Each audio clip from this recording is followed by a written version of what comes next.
We're going to stay with the issue of the unemployment crisis, but ActionSA raising another issue, calling on ministers to take accountability for the jobs bloodbath in the retail sector.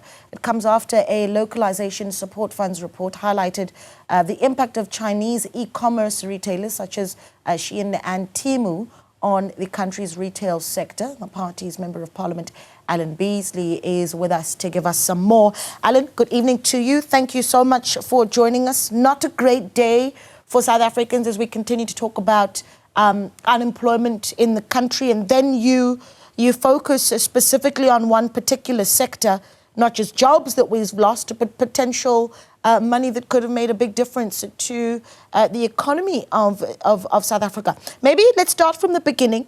The report by the Localisation Support Fund, what stood out for you in what it was able to see with these Chinese e-commerce retailers? Good evening to you, to your viewers, and thank you so much for having me. So I think for me and as ActionSA, it's very surprising and very disheartening is the fact that Temu and Shein in 4 years has been able to capture 4% of the retail, clothing, leisure, textile, footwear market, from nowhere, 4%. And that's money that's going offshore. We're losing jobs because of it. And in fact, because the government has been sleeping at the wheel, we've allowed loopholes that these companies have used to get into the market. And essentially, we've got a bloated cabinet and they're sleeping on the job. I don't actually know what they do. They should be protecting local businesses, and they're not. And the sad thing is, every job that it's lost, it's a life, that's going to be under huge hardship and whatever. And we just had the recent job numbers, and as you said earlier, it's a total bloodbath. And Martin Luther King Jr. talks about unemployment as psychological murder because it's depriving people of their purpose, their agency, their hopes, their dreams. So it's a complete bloodbath, and there needs to be accountability. And this Shein and Temu just actually shows that the lack of accountability and how government is actually sleeping, how the GNU is actually sleeping and allowing this to happen. Yeah. Without getting too technical, perhaps help us understand the loopholes that have allowed Shein and Temu, in your view, to perhaps that they've capitalized on, right? In the de minimis rule? Yes. So essentially what's happened, if you were able to import a parcel below 500 Rand in value, you didn't have to pay VAT and you didn't have to pay customs duties, whereas the rest of the organizations having to pay customs duty and having to high customs duty and high VAT. So these guys were only paying 20% customs duty, where local guys were paying over 40% customs duty and 15% VAT. So because they were able to pack their parcels into parcels that are so-called valued by below 500 Rand, they got away without paying tax. So they were able to capture 4% of the market, which they should never have. And based on this report and based on current trajectory of these Chinese imports, they could capture 10% of our retail sector by the end of 2030. And that's just totally unacceptable. And we've given them a foothold into the market, and once you've got a foothold in the market, it's very difficult to get rid of that foothold, because all they're doing is they undercutting South African businesses and other countries. India and Indonesia actually banned them from operating, so we've just been fast asleep. When we're losing jobs, you think the government would be wide awake, but they're not. They're just allowing this to happen.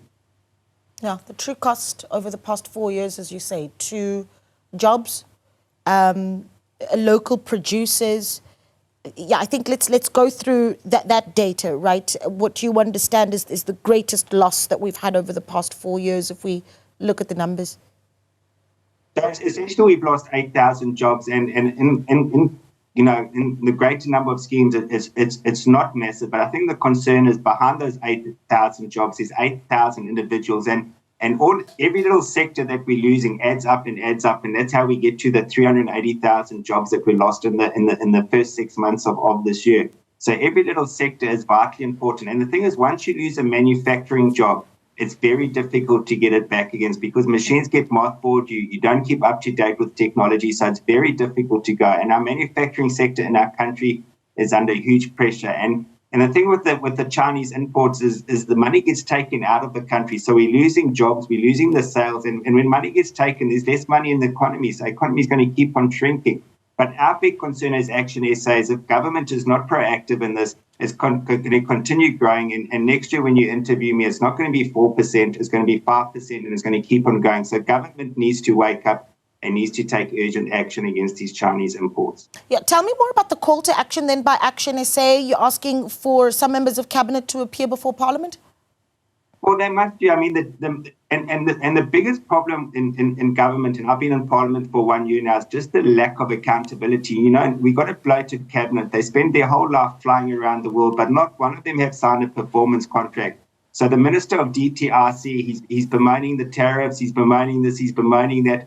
But he should have been awake at the wheel and saying this is actually happening. You know, the retail sector have been crying about this for a long time. It's not just recent that this has happened. It's happened over 4 years. And the finance minister with tax too, you know, we're losing so much tax to these organizations. So they need to come account and explain why they've been sleeping behind the wheel when we're losing jobs like this. And they need to act, and they need to act now, because as I say, if they don't, it's going to get worse. And once people get a foothold, it's very difficult to get rid of them because our manufacturing market is going to disappear. Yeah, ActionSA wanting to see Minister of Trade and Industry and Competition, Minister of Finance, as well as the SARS Commissioner appear before Parliament to look at just how slow we were to deal with the what they've called a loophole in the sale of e-commerce products, and particularly how we charge VAT and customs on these. Really interesting. Next steps then for ActionSA in what is going to be watched very closely, certainly by consumers of these e-commerce products, as well as by those that would love to have filled that potential 8,000 jobs that you talk about. Yeah, it's vital that the action is taken, and we're just saying that we need to protect local businesses. And, you know, as I say, you talk about other countries like India, Indonesia, Brazil have been very aggressive against these Chinese imports, and we need to do the same. And whilst as consumers we might be getting a product slightly cheaper, in the long run, it's actually doing more harm to our economy and to our jobs and to future generations, because as I say, every time we lose a job, to actually get it back is exceptionally difficult. And once these Chinese imports get a foot in the door, you know, they become more aggressive.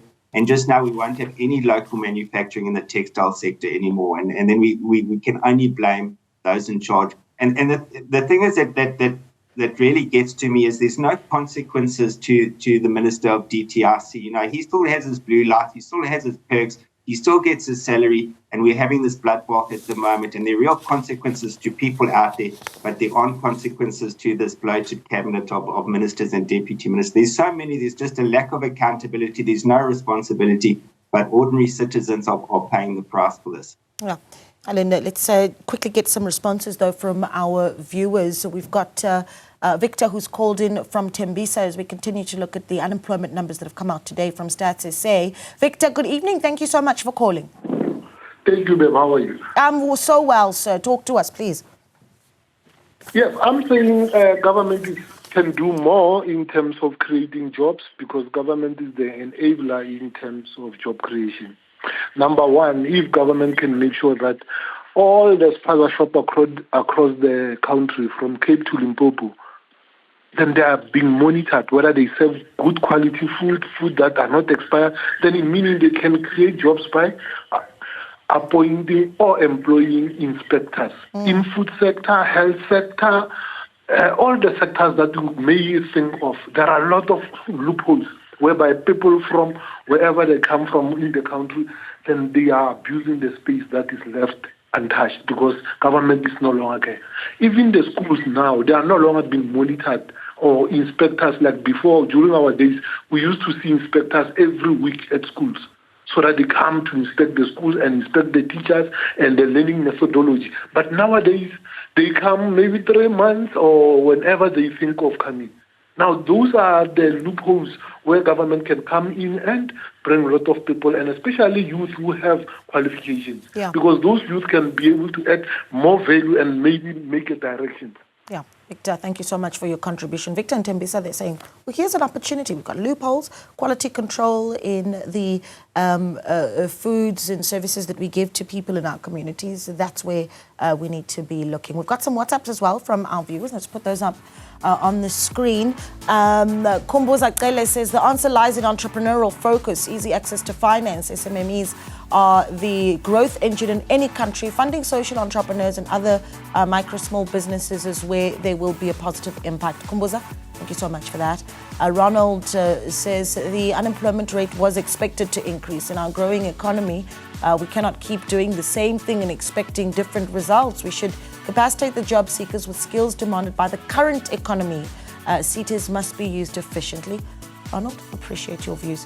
BP Mchali says, hi, Naledi, there's nothing the government will do. We will die starving, especially if you are above 40 years. Yeah, not just the youth that are looking for work. We appreciate that input. Elliot says, the issue of unemployment in South Africa is not a true reflection of what Stats is reporting. Challenges in monitoring in the following discipline: farming, hospitality, gardening and security. These sectors are occupied by foreign nationalities. All right, we appreciate those contributions. And thank you so much to our guest as well, Alan Beesley, Member of Parliament with ActionSA. An absolute pleasure chatting to you. We're going to take a short break. We do have more news on the other side.